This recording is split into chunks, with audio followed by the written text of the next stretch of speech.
Welcome. Today we're exploring something foundational to everything you'll study in child development: the sociocultural factors that shape how children grow, learn, and thrive. Before we discuss milestones or classroom strategies, we need to understand the world children come from, because family, neighborhood, culture, and economic reality influence every aspect of development. By the end of this session, you'll be able to identify the major sociocultural and socio-ecological factors that impact children's education and development. This topic touches on real families, including your own. Children are shaped by everything around them. These aren't just statistics. They're the daily realities of children you'll work with throughout your career. Income determines access to safe housing, nutritious food, healthcare, and educational materials. Food insecurity and unstable housing create chronic stress that directly impairs brain development and emotional regulation. Culture shapes how families approach education, discipline, communication, and which milestones they prioritize. Without healthcare access, developmental delays often go undetected. Parental education strongly predicts a child's academic outcomes and language development.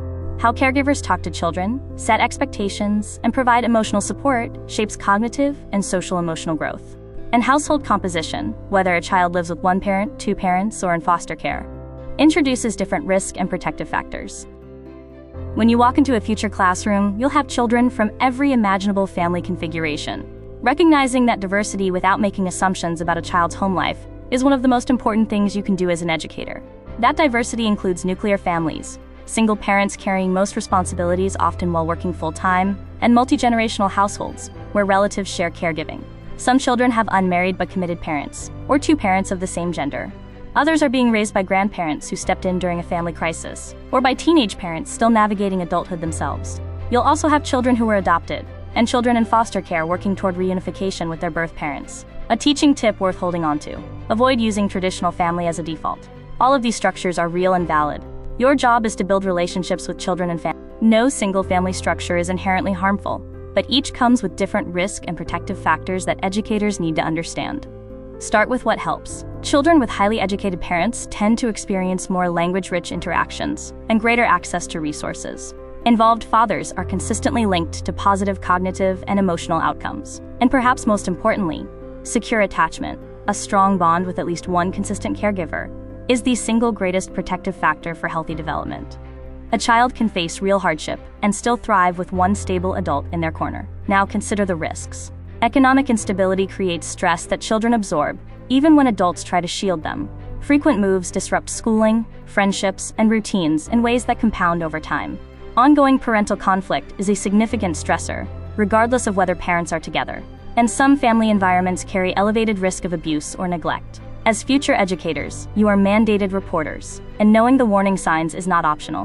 Warm, responsive, consistent parenting is the goal regardless of structure. What do you think might buffer a child in a challenging family situation?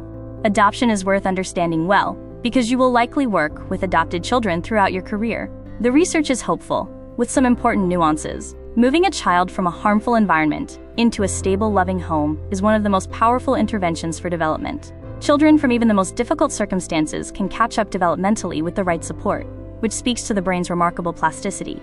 Younger children tend to have better long-term outcomes on average, but older children absolutely benefit from adoption too. That said, adoption does not automatically resolve everything. Even children adopted at birth can struggle. Early trauma, loss, and attachment disruptions do not disappear once a child enters a loving home, which is why trauma-informed teaching practices matter so much. Post-adoption and guardianship services exist to help families navigate these challenges. Knowing those resources exist and connecting families to them is part of your role as an educator. Most families today have one or both parents working outside the home, and this has real implications for childcare, attachment, and development. The benefits are genuine. Employment provides income, healthcare access, and for many parents, personal fulfillment that contributes to better mental health and more positive parenting at home. But there are trade-offs. Working parents have less direct time with their children, which can affect attachment and the quality of their interactions. Children spend significant portions of their day in someone else's care, making the quality of that arrangement central to their daily development. Long or inflexible hours add stress that ripples through the whole family. Research tells us it is rarely just about hours away. The quality of time together, the warmth and consistency of childcare, and the overall stress level of the household all matter enormously. What do you think matters most when a parent works full-time? Many parents work because they have to.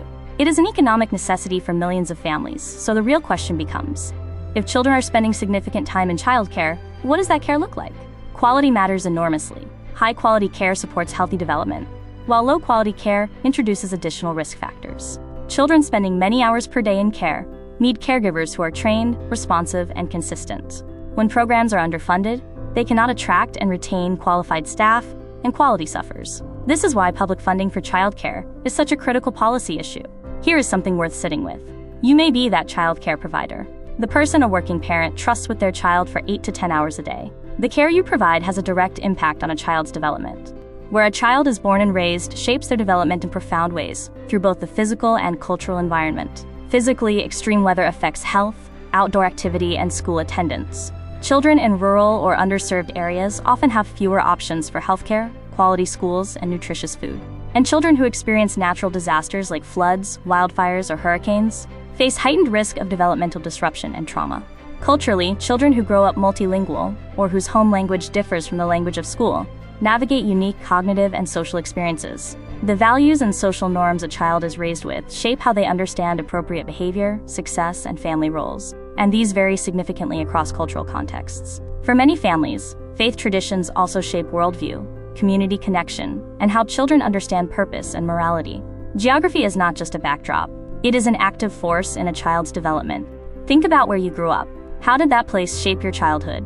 Socioeconomic status, or SES, is one of the strongest predictors of child development outcomes. This does not mean children from lower income backgrounds are destined to struggle, but economic inequity creates real barriers that educators must understand. Access to quality early childhood education is unequal. Even when programs exist, quality varies based on funding and staffing, and factors like cost, transportation, and scheduling prevent many families from accessing them at all. Family income shapes nearly every aspect of a child's life: nutrition, healthcare, dental care, vision care, and the safety of their neighborhood. Community wealth affects the local tax base, which funds public schools, creating a feedback loop where lower-income communities end up with under-resourced schools. And children in poverty are more likely to experience toxic stress, the chronic activation of the stress response, which literally alters brain architecture over time. Community-level poverty compounds family poverty.